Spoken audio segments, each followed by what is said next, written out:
Right. A last leg of conversation with Sachin Kalbag, executive editor of the Hindustan Times.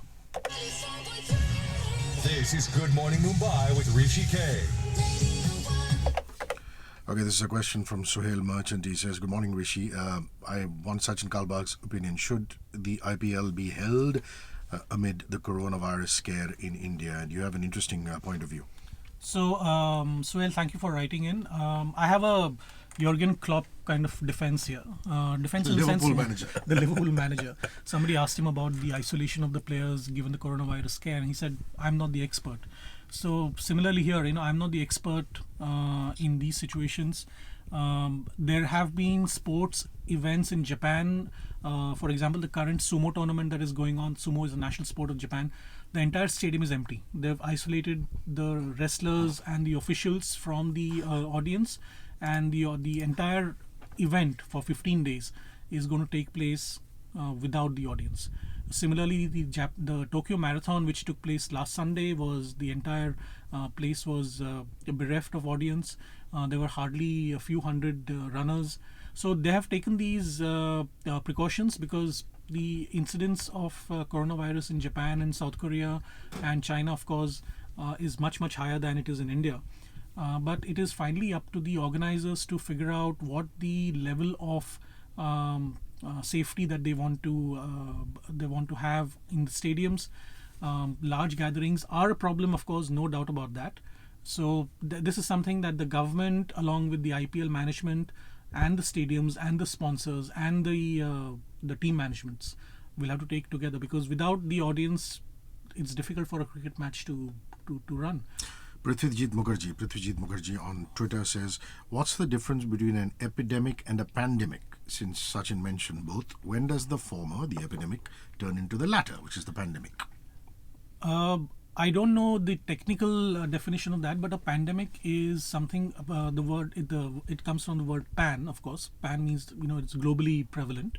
So the WHO has to declare it as a pandemic, in the sense that it has affected many more countries than it being a local phenomenon. For example, a cholera, there can be an epidemic of cholera in Mumbai, but if it spreads to across the world, then it is called a pandemic. So this is the basic difference between an epidemic and a pandemic. An epidemic, like cholera, for instance, may happen when a flood situation takes place in certain villages in the country or even a city, and there are multiple people within a confined geographical area which are affected. So that's an epidemic, is according to me. But I may be wrong, Rishi. So I don't want to say that I'm completely right here. Okay, it's something else that has come to light. Over 130 Indians are on a US cruise ship, and the US authorities have allowed them to dock. Also, this brings to light what happens to people when an outbreak like this happens in the cruise ship industry. Now, a lot of people died after a coronavirus outbreak on another ship, which is the Diamond Princess, that had been quarantined off Japan in February. I'll leave you to tell us about the story, please. Right. So this was a unique situation, Rishi, because the ship was supposed to dock in California, but the US government did not give it permission, because they thought that when they come on shore, it will be a problem for the others. So the White House policy was very clear. They didn't want to get those people in. President Trump actually gave a statement that it will not look good when they come on shore. So that, of course, is a statement that can be debated, because you can't be the head of a state and tell people not to come on shore if they are distressed. So anyway, finally the government did give them permission to dock in California. There are more than 2,400 passengers on the cruise ship, and 130 of them are Indians.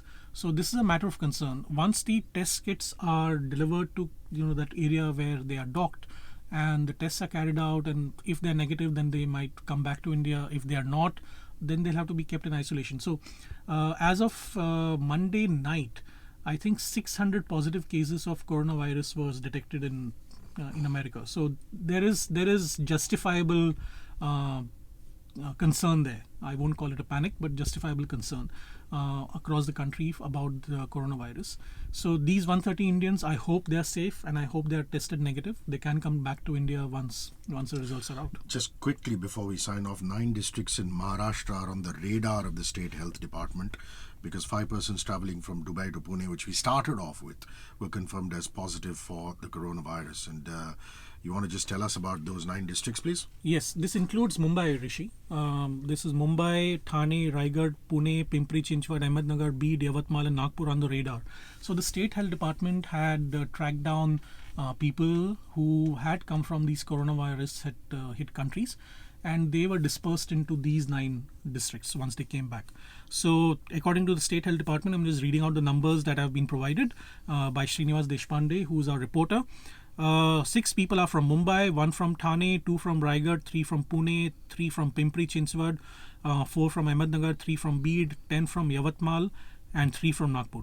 There are 3 from Belgaum as well. Belgaum, now being in Karnataka, are part of a group of 40 travelers who visited Dubai between February 23 and February 29 and returned to India on March 1st. This is what the state surveillance officer, Dr. Pradeep Avte, told us. We have identified 40 travelers across the state and decided to track them to avoid further infection.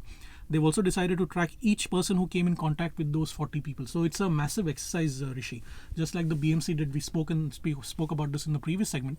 The BMC tracked down 537 people in Mumbai who traveled to coronavirus hit countries. So the government on its part is doing all it can. I think people, if they know that they've come in contact with anybody who's traveled to these countries, will have to go and isolate themselves or go to the nearest hospital and get themselves tested. I'm going to send you a screenshot of this. If you could ask your reporters to follow up. Alvin Almeida, thank you very much, Alvin Almeida, for this one. Maybe if they can follow up and do a story on this, it'll be great.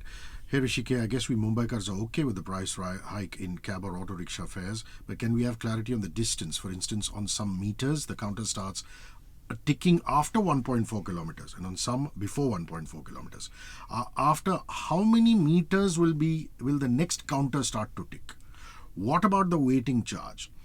Half our rickshaw drivers will stop operating if we do away with the waiting charge completely. There is no clarity on how waiting is calculated. So this is what I know from preliminary knowledge, but of course, according to the new formula, we'll have to find out what exactly happens.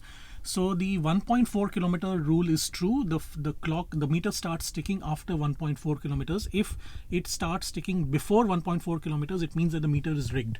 So we'll have to be very careful about that. 2, the waiting charge again is fixed. I think it is rupee 1 per minute or something, 1 rupee 50 paise per minute of waiting charge. So that is something, this is for auto rickshaws, of course. So we will have to figure out, according to the new formula, what the waiting charge will be, what the new meter thing will be. If I think it will more or less remain the same in terms of the kilometers, because if they change that, if they modify that, they'll have to modify the entire algorithm within the meters. So this means a massive exercise of more than 1 lakh meters within Mumbai itself. So I don't think they'll go for that. The 1.4 kilometer rule will stick, but I think they'll have to increase the amount for the 1.4 kilometers. See you next week. Take care. Thank you so much. Messages and back.